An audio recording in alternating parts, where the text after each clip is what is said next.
Found a small metal gadget about 2.4 inches long. One end has a rotating cam stamped with the letters A to G that can be turned to different positions. Any idea what this is or what it's used for? What you found is an adjustable pitch whistle, also called a pitch pipe, used for tuning instruments and giving choir starting notes. The rotating cam marked A to G sets the pitch by moving the internal slider that controls the whistle's resonant length. The player blows through the opposite end to sound the chosen note. Compact tuners like this were common before electronic tuners, and many were made in the early to mid-20th century. I found this at my Japanese grandmother's house in Brazil, a panel of small ceramic tiles stitched together with kanji characters, stored in a fitted case marked Hukutokutotin. It looks a bit like mahjong tiles, but they're sewn into a flexible mat. What is this, and what was it used for? What you found is a ceramic health pillow, sometimes marketed as a pillow of eternal youth, a folk medicine item from East Asia. Small glazed tiles are laced into a flexible pad, and the head or nape rests on the cool ceramic surface. Period advertisements claimed sweeping benefits, relief for high blood pressure, eye diseases, paralysis, and more. Found in my building's basement near the laundry, a red wooden cabinet with a front grille and a drop-down panel. The right lid opens to a compartment with a funnel-shaped passage inside. The left side has wavy shelves. The inside lid is marked Hallett and Davis, Boston. What is this cabinet and what was it used for? This is an acoustic phonograph cabinet, a wind-up record player with an internal wooden horn. The right lid opens to the turntable area where the needle rides the record groove, and the sound travels through the hollow tone arm into the horn inside the cabinet. The sound exits through the front grille, and the drop-down door works as a volume control, open for louder playback and closed for a softer level. The wavy shelves on the left are record storage for 78 RPM shellac discs. The Hallett and Davis name is the piano and instrument brand that sold or supplied this cabinet in the early 20th century. I dug up this small metal piece in the woods in southern Tennessee about 3 feet down. It's roughly 1.5 inches tall, made of a non-magnetic lead-like metal with an octagonal ring, a circular opening in the center, and a broken tab on one side. Raised Old English-style lettering runs around both faces. Does anyone know what it is or what it came off of? What you found is the bezel from a wax seal stamp. The raised Old English lettering around the octagonal ring would have carried the name and possibly a date, while the missing center held the device or monogram that pressed into hot sealing wax. The small broken tab is the remnant of the shank where a handle or holder attached. The non-magnetic, lead-like metal matches the low-cost alloys commonly used for everyday seals. I found this hand tool in an old house. It has 2 pivoting claw blades on a metal strap handle, almost like hooked tongs. What is it used for? This is a pair of frog-grabbing tongs used to catch bullfrogs without piercing them. The hooked, pivoting jaws clamp around a leg or the body, and the strap handle provides solid leverage so the catch doesn't slip. This style appears in mid-20th century sporting catalogs alongside gigs and spears as a clean alternative that keeps the meat intact. American bullfrogs reach about 8 inches in body length and 2 pounds in weight, so a firm clamp helps. Night collecting with a lantern or headlamp is typical, and many states now regulate frog harvesting. One reason tools like these are viewed as vintage sporting gear as much as working equipment.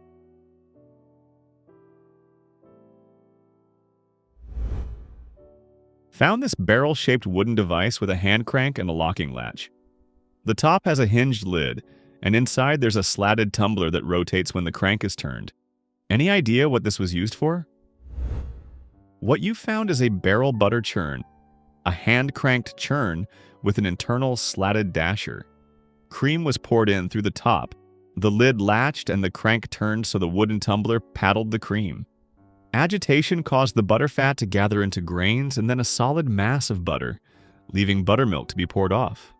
The drop bar on the front kept the drum from turning when the crank was at rest, and the decorated staves reflect home kitchen models from the late 19th to early 20th century.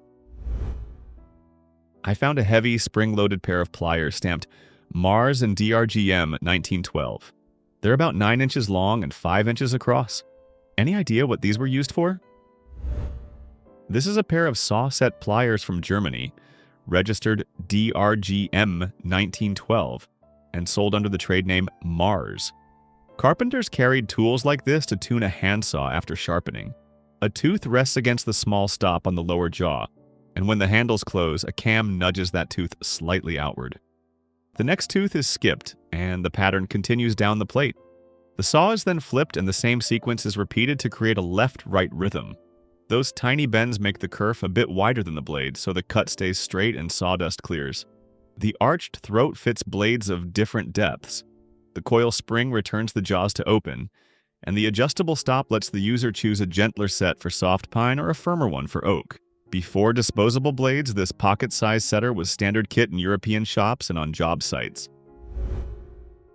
Found this metal kitchen tool at Goodwill. It has a wooden knob handle and a fluted circular ring about 2 to 2.5 inches across. What is it used for?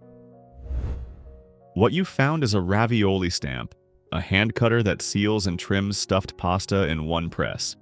The wooden knob provides steady leverage while the fluted metal ring crimps 2 sheets of dough and cuts a clean circle, keeping the filling contained during boiling.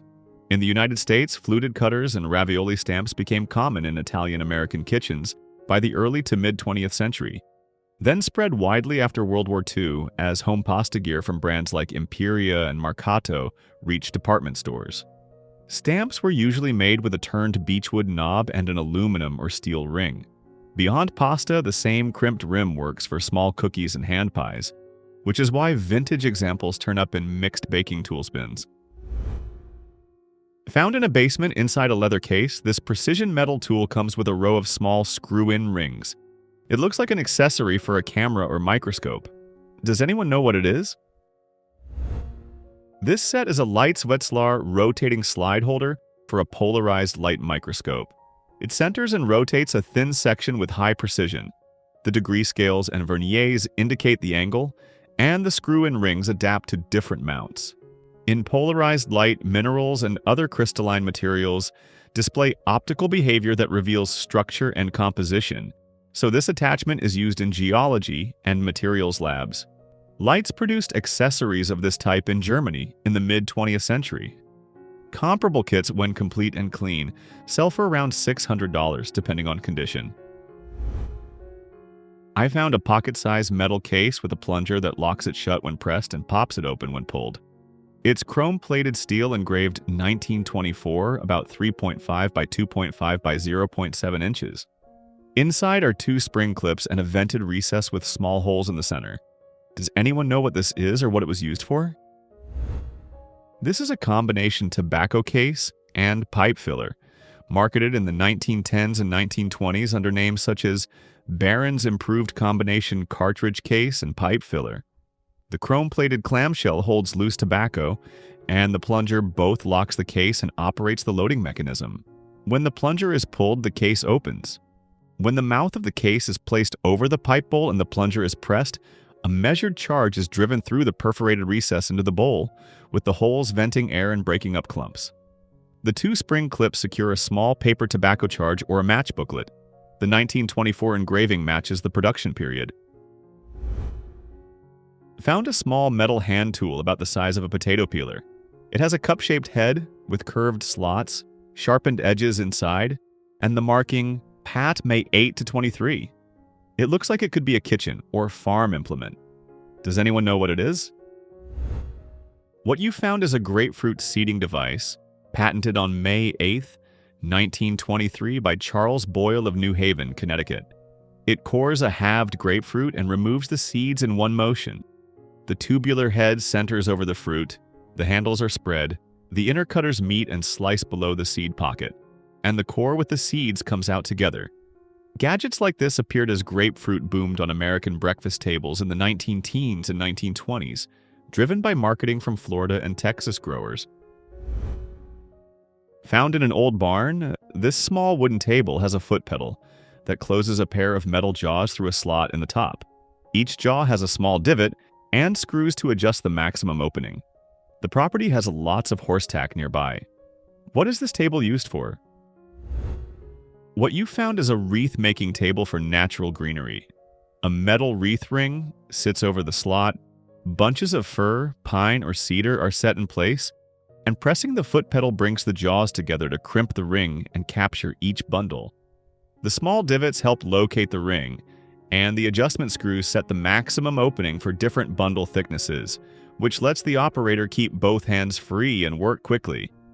Wire wreath rings became standard florist hardware in the early 20th century, and foot pedal crimping tables spread through commercial wreath shops by mid-century. The pedal freed the hands and delivered a consistent squeeze so a worker could build a dozen or more wreath per hour. Found a small hollow glass piece with a flared, wavy opening and 3 curved hook-like feet. Does anyone know what it is used for? What you found is a small clear glass bud vase for short flowers. The flared, wavy opening supports a single stem, and the 3 curved feet keep the vase stable on a tabletop or nestled against a bowl's rim. Bud vases appear in Victorian and Edwardian table settings in the late 19th and early 20th centuries, sometimes as single posy vases, sometimes as trumpet elements in larger epergnes. The look returned in the mid-century era when American makers turned out affordable pressed glass bud vases for wedding and holiday centerpieces. The compact size and minimal water reservoir make them practical for a single stem, such as a rose or a tulip. I found this pocket tool with a red lever and the letters P and G. When I press the little plunger at the tip, the red arm swings across the dial. It comes in a leather pouch marked Voss. What is this used for?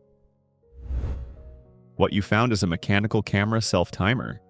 It screws into the threaded socket around the shutter release button on an older camera and lets the photographer delay the exposure so they can step into the shot or keep the camera steady during a long exposure. The red lever winds the clockwork. As the mechanism runs down, the pointer sweeps across the small arc, and at the end of the delay, typically about 5 to 10 seconds, it trips the shutter.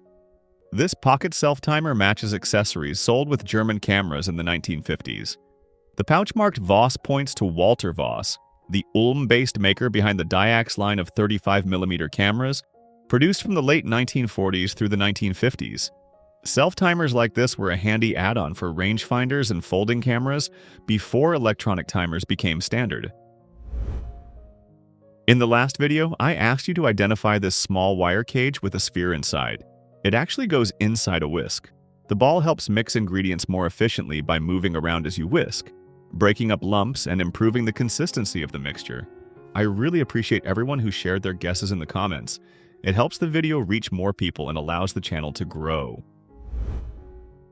Now I want to invite you to identify another unusual object. It's a black cone-shaped rubber item weighing about 1.2 pounds found in a park. What do you think it was used for? Leave your guesses in the comments and I'll reveal the answer in the next video. Thanks so much for watching all the way to the end. I hope you found it interesting. If you enjoyed the video, please give it a like and consider subscribing. It really helps with the YouTube algorithm and lets more people discover the channel. Thanks again, and see you next time.